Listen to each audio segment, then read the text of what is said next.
mienu say so ye sofo so ye odifo so ye hwan eye wasede say utim pai mu ka Yesu Kristo mu enkwagye ensem utim pai mu ka Yesu Kristo samba oye den oba no if you say yantoye ntua enkwano yantoye ntua ya dum ne ahomobro bi na doye bi ena ye na wurade yankopon de adoye no man doba Jesus Christ abentan na dia den ama me no amienu nti sefata say ye bre ho ase edi ma Yesu Kristo se ne be ya ahweye mre we mu no ye nya yiraba ebisa me no dia dan se ye hwe se ne wiase esiko Yesu Kristo maye na oka no wo Matthew 24 ensankyerene a ebedi animu ansa na Yesu Kristo maye no ansa na Yesu Kristo aba no me no amienu dia dan se ye den esi me no amienu dia dan se ye den ekoso ti mesre se ba bibia wo no hunu se ye na ti kopa Yesu Kristo maye na ben ti bebo mesre se obesakire wadwen if say Yesu Kristo ye di na chi no Yesu Kristo ye fa ne se ewura ne agyenkwa no obati as force as we so no asem a obeka kire ye anan nsem odi free soro ba enyina ne se yensa kire ya adwene no soro ahini na eden aben yensa kire ya adwene if say ohun se wiase nyina aye bone ohun se wiase nyina eden aye bone na afa wiase no mu ntina ohun se nipa wa bone se ni suban ne se so onhwe e ma ya nyira ntino eneme no we be che nyankopon asem kakra na e wo se wo hu se nipa ye ni nam wiase a nyankopon aboye se ye suban ne ye se so e wo se nipa bi a wo ti wiase wo hu se wo wenfo bi e wo se nipa bi a wo wiase wo hu se onde wo ho e wo se nipa bi a wo wiase wo se onde wo ho ba kokora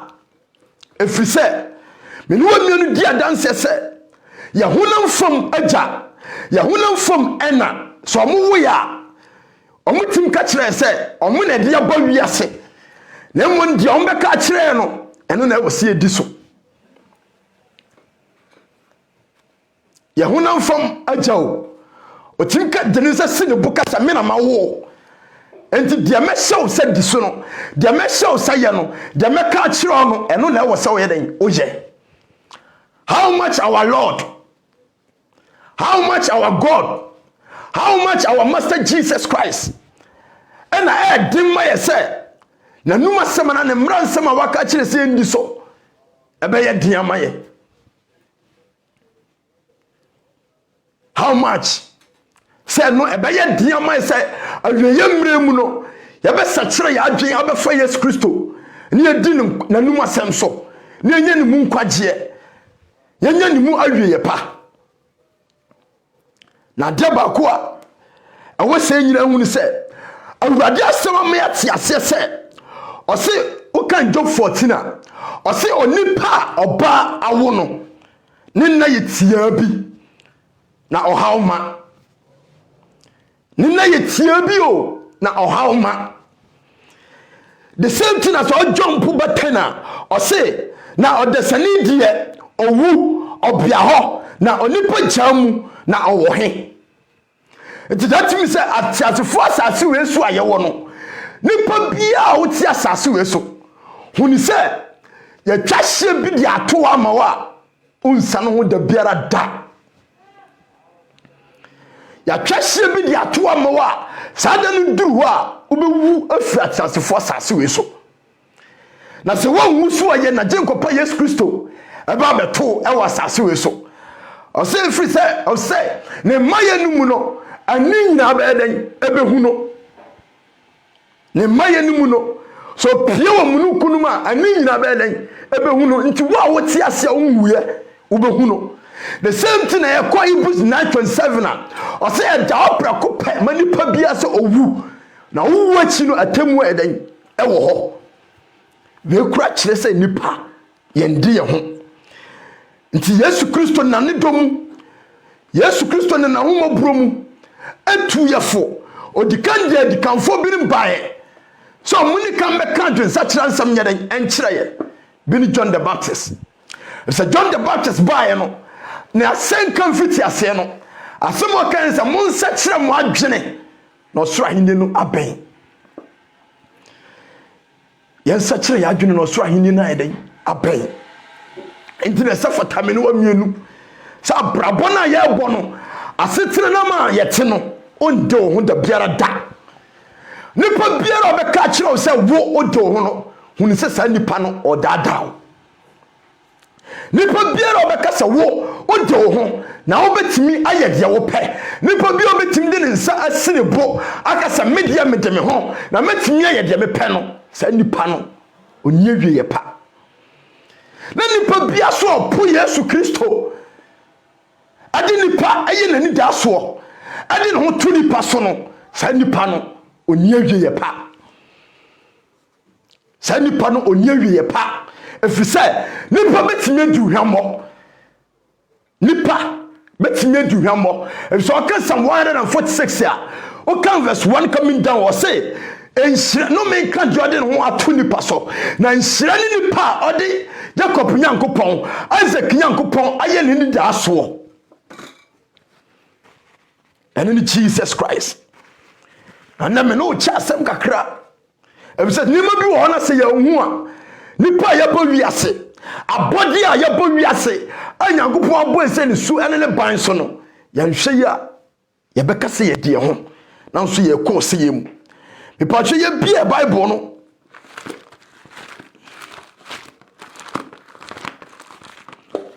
ye kan bibi our Acts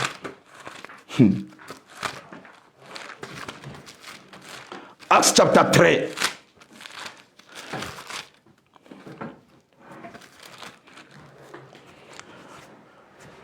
I say ye kan Acts chapter 3 verse Acts chapter 2 verse 38 or they started from 37 no yen starting free o say achidifo foforo mpemsa achidifo foforo mpemsa na Bible eni ma ati asese o kan free tu no kamina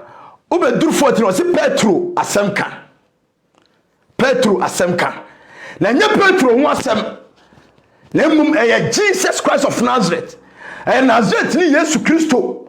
mun kwaje nsem afutu sem ena na oka na de oka nyina na ye adwensa kira ensem na ye adwensa kira de ben ensem efise ye na jikopa Yesu Kristo bae no obeyi wiase atan o kan John 16 verse 8 kamina obeyi wiase atan eno wie no sambe osan kire trene a ade be ko Nyankopon mu o wie no san kire atamu a se wa wanji nani no eba wo so ana wa wansa kire wa adwene amfuru akwambone ho na so wu obone ni ma eba wo so ana atamu a eba wiase nyina so enti we no aya ade a ye mra Yesu Kristo ba ya okono Bible meti ase Acts chapter 1 verse 8 no say omu nyina akoshiam na o kan tu no ba o say na hon konkro no ba o so hon konkro no be hye o ma nti 1:8 no say so no wurade Yankopon so hon konkro no nya bom o so a obenya nwode foforo na ade apai mu aka Yesu Kristo mu nkwaje nsem odi aka Yesu Kristo mu afutu sem nti Bible no ma eti ase o say o wonsem pi eka kireye o wonsem pi Yesu Kristo na eka kire asuafo no o say o wonsem pi eka kire asuafo no eka kire wiase nyina na mo ye ntimi ngini nyina na mom okọ na sa hon konkro na oye kirefo hon konkro na oye nokro ho ne ba oba be kire de kokwantre ni nyina so na nya ho no ono ne de na mo no Yesu Kristo mu nkwaje nsem ono Yesu Kristo mu awieye pa ensem na oba be den oba be kire ye ti the same thing na Peter no omso moye nti u kan yo say Acts chapter 2 verse 37 no o say na wote ye no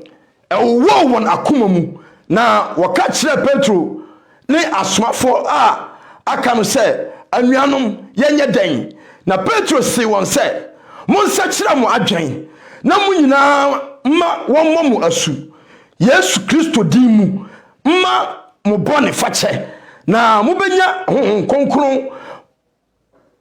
atade no amen minia me maame minia dofo wadi bone na che wabokro no na che wabodwama na che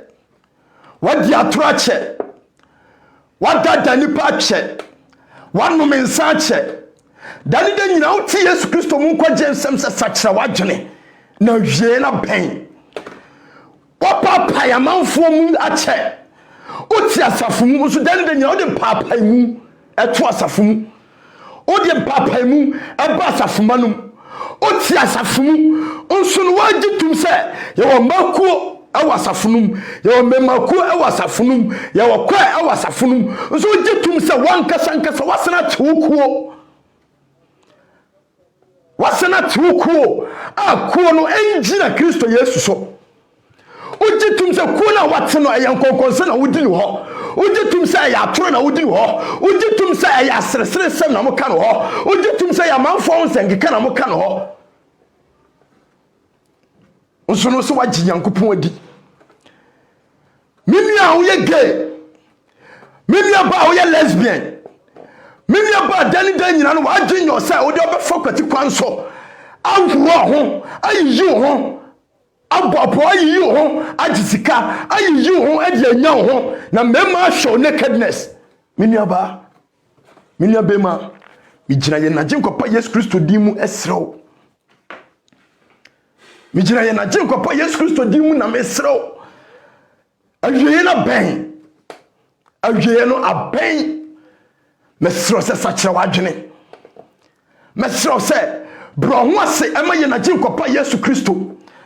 ose nkwagie nmraniniye the day you hear the true word of God, the day you hear the true word of Jesus Christ, so do not harden your heart. If some kwagie nmraniniye unyan kwagie ansem no ewo adwumam unyan kwaje nsem we ewo training grounds unyan kwaje nsem we oba bia ya adwuma nyemmom ubenya fewurade asofo ho obenya fi Yesu Kristo ma ho obenya fi nipa wafa Yesu Kristo aye ni wura ene na tenkwa ho ntimesiro se obebro ho ase odboni bia wudi unwuye no anida so ho misi Yesu Kristo odoye eni ti obewu ye odele nkwa beto ho obehwie na de simoja konkronu guma ye na ode osoro nsama ebeboa ye kra ede breyen timinu yanom abusua me maamenom me papanom die na ye twen dare de nyina o ti nkwa jesem na nso enam ade a o pama nipadua ni nti honam ade a o pama nipadua ni nti edema so be sakira wadwene edema so de boni na wudi ni beto na wa be fa Yesu Kristo minianom minia danse biedi na mom adanse mi wodi nyina ne se Yesu Kristo abewu amayen Yesu Kristo abewu ade ne nkwa ato amayen se nyina yen sakira ya adwene emfiri akwambone so yen sakire ya adwene mfiri ya ne ya bone so yen sakire ya adwene mfiri ya hantan so yen sakire ya adwene mfiri ya minimini no so yen sakire ya adwene mfiri ya hunya de ya ho ato so ya mu nipa bia no yen sakire ya adwene na yenye den ye mefa no yen sakire ya adwene na yenye den ye mefa no ni Yesu Kristo do awurade Yankopon do efisa odo awurade do no mimi ntimi do sa oyire ntimi ndo sa okure ntimi ndo sa oba ntimi ndo sa but awurade Yankopon ene ne doba Jesus Christ odo mo de doye no ebradwene ntiase so efise sempo hunamfam se nipa ya ade mawa se nipa ya papa mawa empo no utim koto no obom asema no ofre no na otontom no na odana sei empo no timfo bi ka ho no akoda nipa na se ama wo e wo honamade a nipa na yeden agya ama wo ujitum se boni ananka first ye ya nkomu kun wom boni ananka first o ya instant judge se na Israel for no mna mo se di omonim no na instant judgment. But because of Jesus Christ, because of the love of God, because of the love of Jesus Christ, me and you, we are saved. Nti de na efata. De na chance wo se me no aminu, ye dwane beto Jesus Christ. Sanye Yesu a nka samre minim di atome. Sanye Yesu a nka minim di ato. E so gitum se ba bia bone bia kodi ye na nka wo se wuo. Bone bia koye na nka wo se wuo. Na mmom ye na gye kopa Yesu Kristo na humobro ene na doye nti no ana mo wase bi ofota bi timi nuanom me maamenom mesremo ene de ya na ekosie mi nua ba bi ene de ya o ene ekosie obi na urade smc onipa dia wodi onipa dua eye ye papa oboni o ene be di wachi ene de yo ti dati mi se asem bia Awurade Yesu Kristo aka asem bia Awurade Yankopɔn na no honhom aka awo tresem a kire wiase nyina no eye nokre efise sa woni pompoti show bi bo so be ya de ama no na so se nipa utimi ya de mana. How much our Lord Jesus Christ, how much our Lord God unipa utin kasem ema ne bam. How much God? How much God do? Timinya no me maame no mesremo mo me nyina mpre ho ase ema Awurade mo me nyina ye nsakira ya adwene mesi Yesu Kristo ba na be ka adwen nsakira o da bia me wasem bia Awurade adom wa mama hu se obi wo wiase onji yamin diye watoka obi wo wiase onji yamin diye wa ware obi wo wiase onji yamin diye o kunu o yire obi wo wiase onji yamin diye enso wa womma amena buso obi wo wiase onji yamin diye enso se ye ka hunya dia sa nipa no owo bi ba dia ba ko pe adia ba ko pe ebise sa hunya die ni nyina no obo adwaman sa hunya die ni nyina no ono mensa sa hunya die nyina no obokro no sa hunya die nyina no odada sa nipa ni nyina no empo odem papa mu ofa manfo yire ofa manfo kunu nto ninkwa but what with Jesus Christ what konkron what with Jesus Christ osumbo sensa nipa no ebisa sanyema ni nyina wo ye na gye kopa Yesu Kristo mu na so fo Yesu Kristo so wura no kra no wagye nkwa na so bro ho asema na ewo ni pem no owo tumi se odema wo ebisa o kan revelation a o se enhyira animonyam tumi ahonyade ni nyina wo no Awurade Yesu Kristo mu ni nyina wo Awurade Yesu Kristo mu entino yese obefa Yesu Kristo yese obenya Yesu Kristo yese obenya Jesus Christ ewo kra mu ewo life mu ewo busua mu sense odi wani betu honamade so odi wani betu wiase ni mu ahunyade so odi wani betu wiase ni mu afefade so efise so onye wiase we nyina eni mu afefade eni mu niema na so hwere okra nkwagye a Yesu Kristo bisa yese emfaso ben eno yenya emfaso ben eno wenya timesresa nimrei anadwe mi kanfo Yesu Kristo anadwe mi kanfo Jesus Christ adema efse Yesu Kristo adom ena mama sumi gina ha efse bone nkomre nyina na meyebi awudi sem komre nyina na meyebi ben Awurade Yesu Kristo adom Yesu Kristo ami hu no Yesu Kristo a me fa no ona na asemu ma hu se sanye ma boni ni nyina no edo ko seyem fa obebo dwaman anya ho wadwenye oso ode ho obekọ akotwa atoro ede anya ho wadwenye oso ode ho but atoro na chi no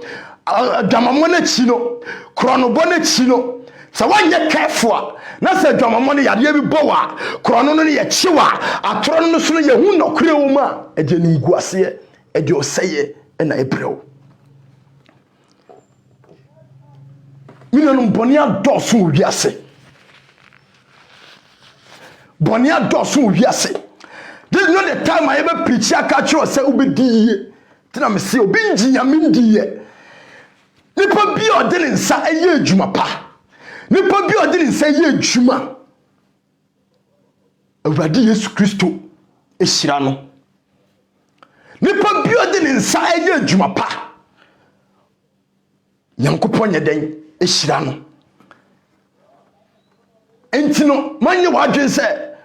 okay metimi ayede mepe manya wadwen se odo ho dabi ondo ho da biara da ondo ho mi gina Yesu Kristo di mu na esrew se mo mani pa nyina mo menyina empre anhwehwe Jesus Christ wo so a wanya Jesus Christ wo so wa gina di a wo ti hyedem bo modern se obehunu no wo hunu yie efri se erenche na wo san wo nanim nyam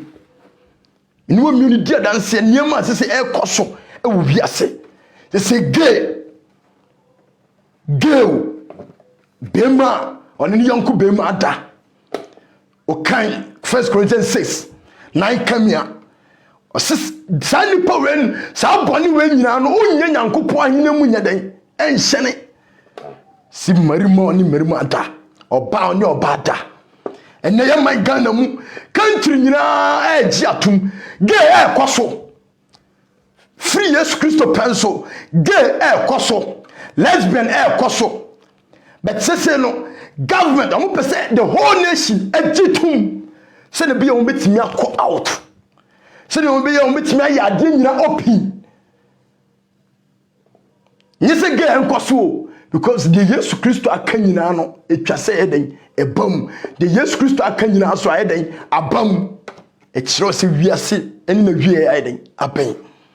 the Awurade nam so ekanyina ne say yen sachira ya adwene. We should stop sinning and come to Jesus Christ. We should stop sinning and take Jesus Christ as our Lord and personal Savior. Because without Jesus Christ, you are nothing. Without Jesus Christ, you do things for your own. Without Jesus Christ, you will be proud for yourself. And we are there saying some here. 1 Peter 5. Okay, free one coming down. Or say, or no rade. Or see a hand time for quine. Now, or dom a brasier for. You can't brasier for nipa. Or yes, you Emma and no crensem. Or yes, you Emma and quadjensem. Or yes, you Emma, yes, Christo. No, they are 70-year Juma. To can Deuteronomy 28 year. A chair, my says, or see, or sit ni inshira. Or sit ni inshira. Deuteronomy 28. O come have much as a oh, bro, horsey. Now it's your no ready anuma sama. Or no ready shrebi when as a fata saw the mount or the bemau. Minianum, a radis in any penny antinasum vim. Yen any penny antin or dome. Yen any penny antina or dome. Yen any penny antinasum vim. I know what Timmy and our coming. And I can you console you say, Debbie. And you no kura asem no kan yes na wo kan ye be wo twa torato so and ade na wo ye no anya sa na tie nso wakose wudi agu anim ase waka toro sen samboni ato so eni nti so nkasa ne ho biem eni nti so so hwo so ye nti first na de nyame na wo so eye ma no so onye ne bi onye biem Yesu Kristo so ka kire o Matthew 5 coming down or say verse 11, 12. Or say, Shirano, so no ready, yes, Christo dinti. Ye can some bonnet a torso. Ye chatro a torso. ɔse nhyira no momma mo ni ngye na mo ka tua so wɔ soro nhyira no ti da timi so be sum ya Awurade Yesu Kristo e so ase di omode ye no omode bi be ye ti so be je Awurade Yesu Kristo di na ye ntwa atoro anto so ye ndi nkonkonsa anto so di omode Yesu Kristo no ya nya bi anto so a ene da timi se o Kristo Yesu na wo som no o som in vain o som no nyani o som ne so be so ni pani ne mom som se o be so Awurade Yesu Kristo ani to si nhyira no se twa atoro e kansa monum na woni nje na wakatua so e wo soro timini anom misremo awie na pen awie na pen awie na pen Jesus Christ, the second coming of Jesus Christ na pen and so ni Yesu Kristo wasam ye mobo te damleku tunwum bi o se ujina bia wo hini ujina bia wo hini o se wo ni Yesu a wasam ye mobo o se ujina bia wo hini ujina bia wo hini o se wo ni Yesu a wasam ye bobo o se wusi kai e wo hini wo hunyade e wo hini o minia se wo ni Yesu a wasam ye mobo misi se wo Yesu a oni nipa nyina betena so ndwiem bien kan bibi e wo acts wona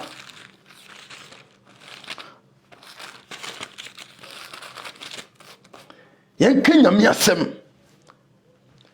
ye kan a 17 ye kan fi 29 hono ati fi azero se Paul ni Yudafo ni hila o nkomodie hai se ni na Paul ye den nyame nam no so den ekoka nyame asem e wo krobi e frɛ ne Antena na Paul enya asem bia o na Yesu Kristo mu kwagye ensem Yesu Kristo mu kwagye de ben ensem eno ye den odi koma Antena kuro no na okan 29 na o se efrise na busua nso ne yen na enam se ye Nyankopon abusua nti esese o se enam se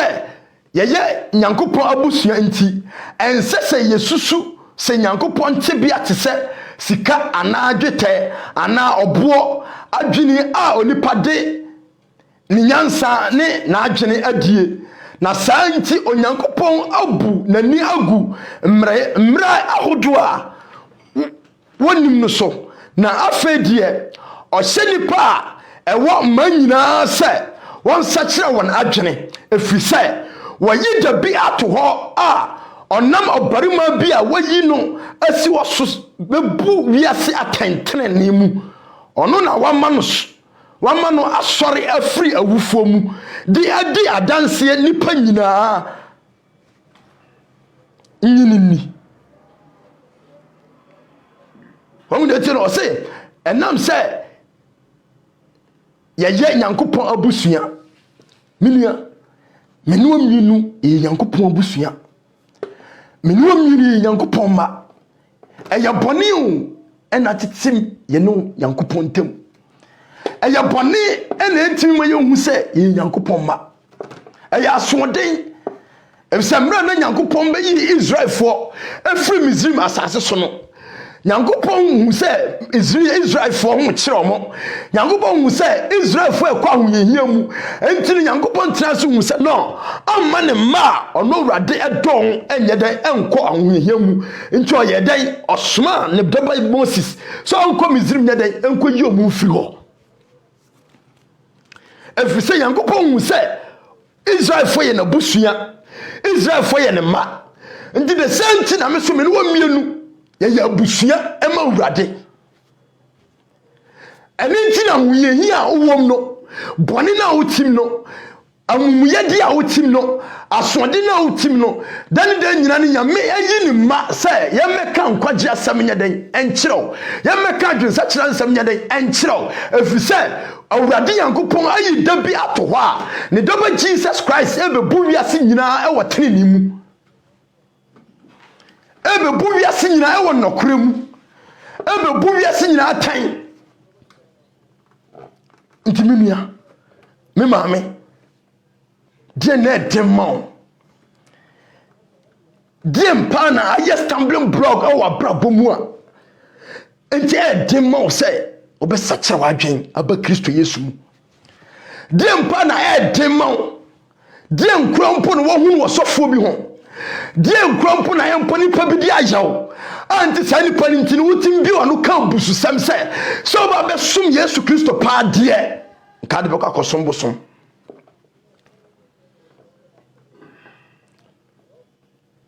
Diena nipa di ayo diena Yesu Kristo edi ayo papa ne doyo papa ne doyen odomene wa mienu odoyen to hye se yen sakira ya adwene ntu kan ya o se nyankopon ne tebia no enye sika ana adwete ana obo adwene a onipa de ne nyansa ne na adwene adie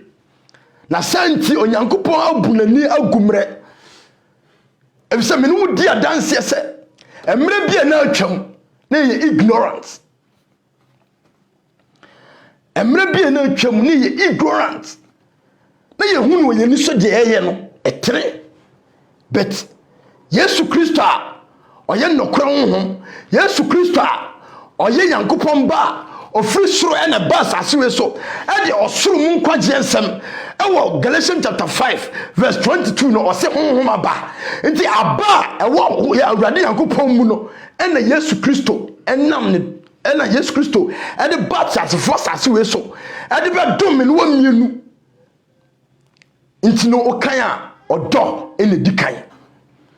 nti Yesu Kristo ye odo awurade yankopon ye odo nti obedane odo mu niema e kire ye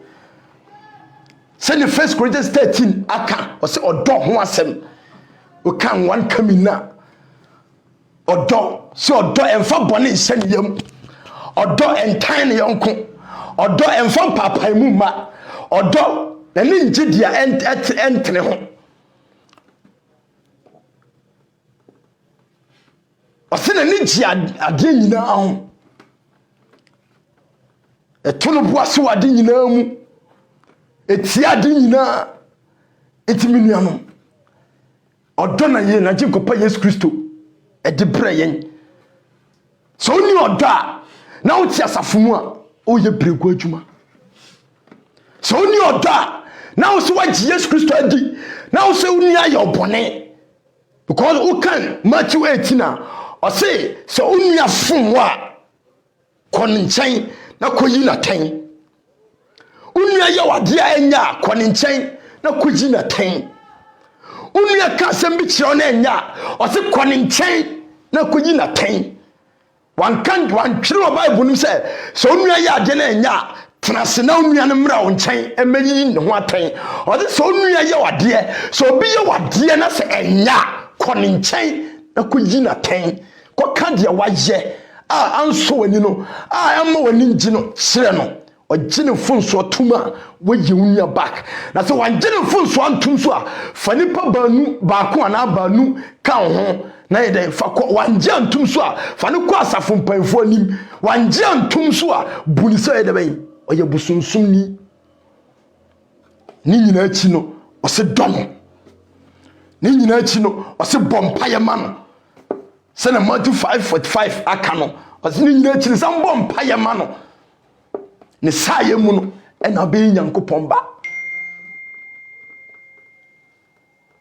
minyanom mesremo emamenom mesremo Yesu Kristo doye enumere no de awurade de soma me de awurade de hye me se na dwen sakira nsem yen sakira ya adwene se wiase afefede wiase ni mu niema wiase ni mu sika nyina ebetwam no no awurade asɛm de entwam da biara da enti mesrɛw wa no ma me yaka wa no sofo yaka wa no nua bi nkasa wa ne ofieni bi yaka obi ba bi biara ogorokɔ nipa bia waye wade ama na how a empo nipa no huna na ne ho ye wahi nipa no huna na ne ho ye wabufu na nso se wagye Yesu Kristo adi dane de nyina wo sa omre ebetena hyieda mu etie Yesu Kristo mu kwagye nsɛm na nso still dane de nyina no ɔtan abufuo akaye ehye wakomam mesrew ewo Yesu Kristo dim sɛ jaimanenka so pe Yesu Kristo mu kwagye dia efse akaye eni Kristo Yesu mu empapai mu eni Yesu Kristo mu abufuo edi ko wie boni mu eni Yesu Kristo mu ni tan eni Kristo Yesu mu anwaya eni Yesu Kristo mu ani pre eni Yesu Kristo mu ahantan eni Yesu Kristo mu minim eni Yesu Kristo mu nti Bible meti ase wo Philippians chapter 2 o say oto no hompan kan 5 kamina se ma Kristo Yesu adwene entena yemu bi to kan o say oto no hompan na won hu no se oni Yankopon se nso no no na ye Yankopon but not the year afutuo not the year example e dey akire say sanso na me no wa mienu no e wo say ye to ye hompan se se abegine didi a e say fa akwate bia to ye ho so e wo say ye bre ye ho ase ye ne nipa nyina tira sondwiem se ne beya Yesu Kristo mu enkwagye Yesu Kristo mu nhira enye wiye no abaye so timini anom me maame nom me papa nom Awurade kasa kyerɛ yɛn Yesu Kristo kasa kyerɛ yɛn dan da nyina ti nkwagye asɛm dan da nyame nua no me mpanyfo so ɛka nkyerɛw but yɛn still yɛn sakyerɛ yɛ adwene still no yɛda so tie bonim mesiro sɛ nwumere yi bro ho asɛm Awurade Yesu Kristo hu sɛ Awurade dɔw because bɔne odi yɛ wonku asɔden bia yɛ wonku ti the same thing also die obi dia yɛ no jama nenka enyire yentina odom enyire yentina sondwiem efisɛ Awurade asɛm am yate ase o kan samsa o say dia open napa dia odonkwa dia open nyini che o say onhwe yie na nano anka na dansem ontwe ne ho mfiri atoro nyina ho onyi ne ho emfiri bɔne nyina mu onyi bɔne ho akwa nti datim sɛ ɛyɛ bɔne ene me hu ye na jinkopa Yesu Kristo ani munyam enti me nya Yesu Kristo ne ho konkon ti mesrɛ mo menuanom me di ma no si mesrɛ wo Yesu Kristo di mu sɛ ye di bɔne na kye ya so de na kye Yesu Kristo doye enkwagye mmereni nie mesrɛ sɛ bro ho asɛm Awurade na ba bibia wo so on fa Yesu Kristo sɛ mpoti ne kwagye sɛm na on mmerɛ ho asɛm mana mesrɛ sɛ ba bibia wo fa wakoma nyina wadwene nyina okra nyina na hwehwɛ Yesu Kristo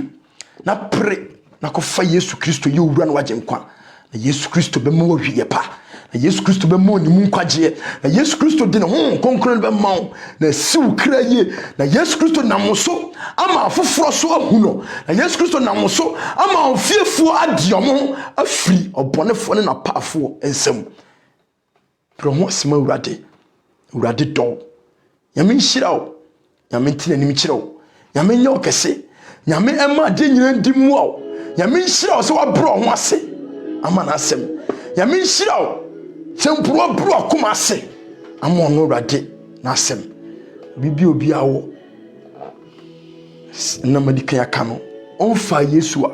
fa Yesu ɔmfa Yesu Kristo a gyae bɔne na wudi be fa Yesu Kristo Awurade ɔdɔw Yesu Kristo ɔdɔw Jesus Christ ɔdɔw said the ɔdɔme no wonso ɔdɔw na ɔbɛgyew na ebe siw kra yi ebe wie Awurade asomdwie Awurade ahumɔborɔ Awurade adɔyɛ Awurade ayemye enye kese ewo so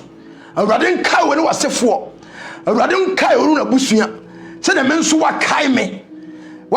ne mabusua no awurade nkae wo na onti nanim kyerɛw na onfa ne honhom no enkyɛw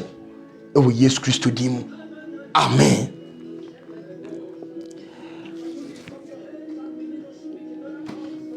Hallelujah. Minianom haina nyame adom ene dai so yedi besi ne nyame adom ene dai haina yedi besi mesere se asafo a mewom ana asafo a na hia dan mu a mesom eye Christ Ambassador Deliverance Ministry ya wasafo bebre e wa Cairo ha ya wasafo bebre e wa Cairo ha se onni asafo bia akwa se wuti fie na nkwa asori bia ana se mpo no se why wadwo se o paso akwa Christ Ambassadors Ministry e wo ho CAC e wo ho Pentecost e wo ho Pillar of Zion e wo ho asafo bebre e wo krodwa we mu ba bibia obeduru aye bo Yesu Kristo din e ka Yesu Kristo kwagensem e kire no akwanya wo ho so betim do hwan den akodon ana betim de ho akobom man tena fie bo modern say be pasafo bia ye ka Yesu Kristo mu kwagensem na do ho akodon enhira no awurade ntina nim kirew awurade nyo kese sirese so how bi amane bi dadwene bi yare bi dawso a empo no sade bi shashaw so a empo no untimi nya hwea sire wo Yesu Kristo dim se ono awurade Yesu Kristo emfa na basa enyimfuru so na ontina nim kirew wo Yesu Kristo dim amen.